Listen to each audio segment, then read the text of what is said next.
पायस जिमाना, खीर पिलाना खिलाना, और 12 दिन तक अन्न नहीं खाना चाहिए। दूध का सेवन करती थी और भगवान प्रसन्न हो गए।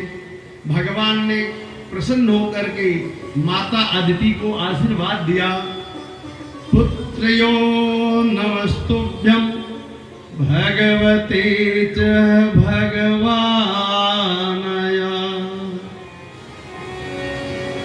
मां अदिति ने कहा प्रभु बस आप आ जाओ। भगवान ने कहा मैं एक हूं, मैं आऊंगा। श्री महाराज मेरे ठाकुर जी ने बामन रूप में धारण करके आए हैं। प्रेम से बोलिए बामन भगवान की। बामन अंगुल के भगवान आए हैं और हाथ में खड़ाऊ, पैरों में खड़ाऊ, हाथ में कमंडल, जनेऊ को धारण किए हैं और धीरे धीरे भगवान बलि के पास गए। बलि का मतलब होता है आत्म समर्पण। राजा बलि के यहाँ पहुंच गए। राजा बलि के यहाँ यज्ञ चल रहा था। भगवान ने आवाज लगाई भिक्षाम देहि। बलि सुना इस बात को। बलि जो है निकल करके, बलि ने जब घर से निकल करके आया तो बलि बड़ा प्रसन्न हो गया। मेरे दरवाजे भगवान आए हैं। कौन आया? मेरे इतने सुंदर नन्हे से बालक भगवान आए। कौन आया है? ब्राह्मण देवता। लेकिन राजा बलि के गुरु थे शुक्राचार्य ने कहा ये छलिया आ गया है छलने के लिए। लेकिन बलि ने कहा कोई बात नहीं,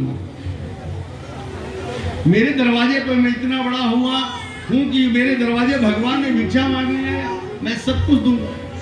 टोटी में बैठ गए शुक्राचार्य और भगवान ने तिनका निकालकर शुक्राचार्य का एक आंख फूट गया। शुक्राचार्य निकलकर भागे और जब भाग गए महाराज तो हुआ क्या?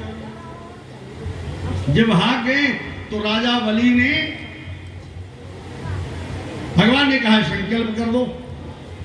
अब संकल्प किए। राजा बलि की एक बहन थी। बहन का नाम था रत्नमाला। क्या नाम था? जरा बोलो, जोश बोलो।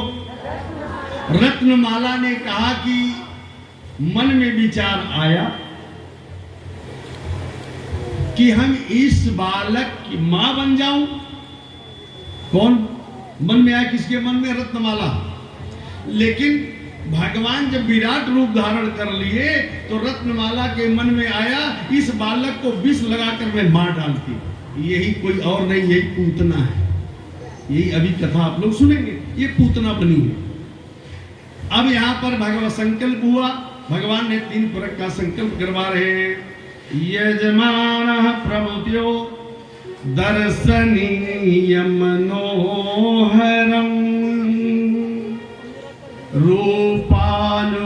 रूपानुरूपावयं तस्माम च आसना।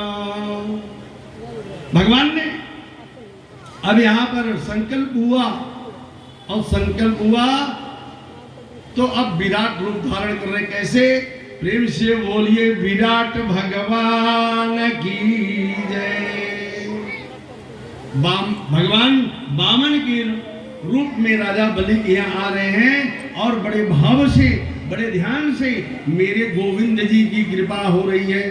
तो कौन चाहता है कि मेरे यहाँ भगवान आवे? हाथ उठावे। सब चाहता है। पक्का पक्का। तो आइए हम सब भगवान को रिझाए और बुला लेते हैं।